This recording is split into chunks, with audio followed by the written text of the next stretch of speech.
Hi friends! So today I'm so excited. Wow! I want to share with you that there was so many earthquakes lately in California. Has been a swarm of them, especially in the southern California. In the past few days, it's been a lot of them. You should have seen on the website how much earthquakes there are. I'll show you a little list too.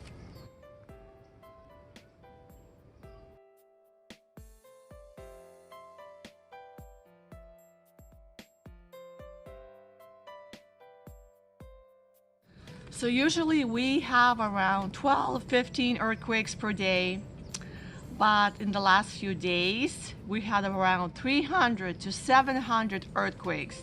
And the last count, I just glanced at the computer, there was over 800 of them. That's a lot of the earthquakes all of a sudden. Yes, they are pretty small, maybe insignificant, but like around 1.5 magnitude to 4.9 magnitude.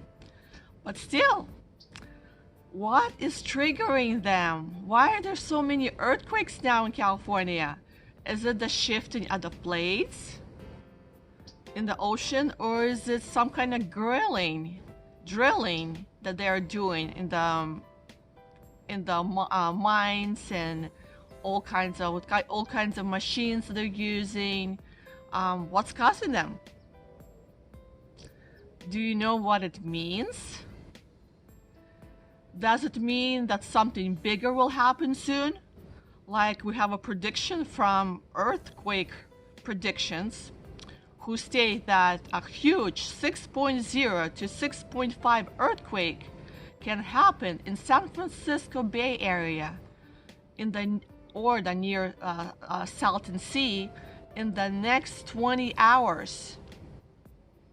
Be careful, San Francisco. You could have an earthquake coming up your way.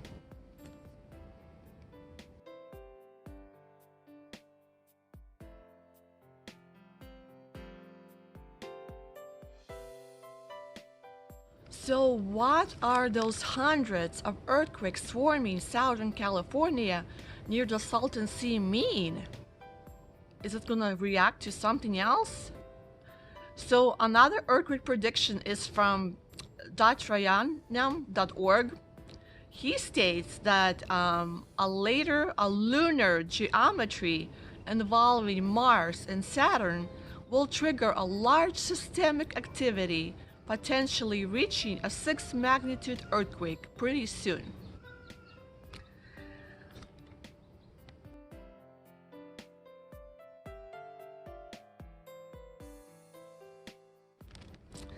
And so researchers do state that an analysis of recent changes along earthquakes faults in Southern California suggests there is a likelihood of a quake on a stretch of the San Andreas plate line in the next 12 months. But so all these small earthquakes that are really having these past few days are one of the largest swarms that we had in Imperial Valley in the past history, according to the seismologist Julie Jones. According to the USGS site, in the past year, when these kind of swarms happened, they produced larger earthquakes up to 5.8 in magnitude, which means possibly that will create it. These past swarms have remained active up to 20 days. This one will probably continue for a few more days, and with a 5.4 magnitude earthquake that can happen, but they give less chances that an earthquake of 7.0 magnitude or higher will happen. So can we predict earthquakes? How can we predict them? I know we have different machines and sensors and science to help us, but I noticed that all the science is afraid, and all the scientists and seismologists are afraid to pinpoint or predict anything like that. they are afraid that they will be wrong and people will laugh at them. But and actually they were just saying that it's really hard to pinpoint anything on the earthquake level, since it's not like it's coming and you can see it from far away. They even look at stones, how they turn, but that's like only shows them, maybe gives them 30 seconds to do anything about it. So it doesn't really give them a lot of notice, I guess. But then it is funny to note that seismologists, they do contradict each other about the earthquakes. One was stating that when an earthquake happened, the chance of having another one on the same baseline, the chances raise considerably, while the other was saying that no, they don't really increase the chances. So I'm not sure, but they do agree that the earthquakes come in swarms and could produce something more bigger. So I was thinking, what can prevent, or what can we use to predict earthquakes? Can we use the movement of moon and planets to help us with that, like we had earlier, our prediction about the moon shifting and showing us that possibly there'll be an earthquake?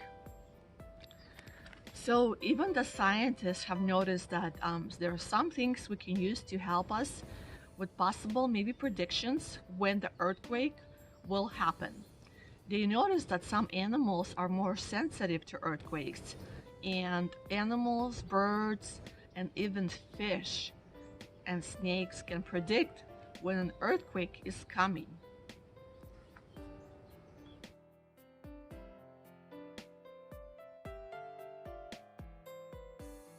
And so why was I excited? I'm a kind of person that I love earthquakes. I like any kind of natural disaster. I find it very interesting and very stimulating. So to me, being prepared is the best option there is. When we are aware of something and we predict and we prevent, or we prepare for it, that's the best way to live your life. You do not get scared, so don't be anxious, don't be scared, but be prepared. That's the best place to be. I know some people, of course, pray, and which is a very good thing to do as well if you're scared. So I will have another video coming up how to protect yourself and your family more like on a spiritual level, how you can pray certain prayers to help you protect your family from earthquakes, from tsunamis, from different disasters. So like I said, scared is not an option. Being prepared is an option. Being protected is an option.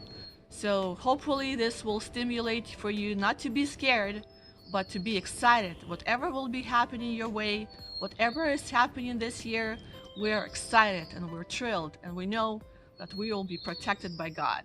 Thanks for watching.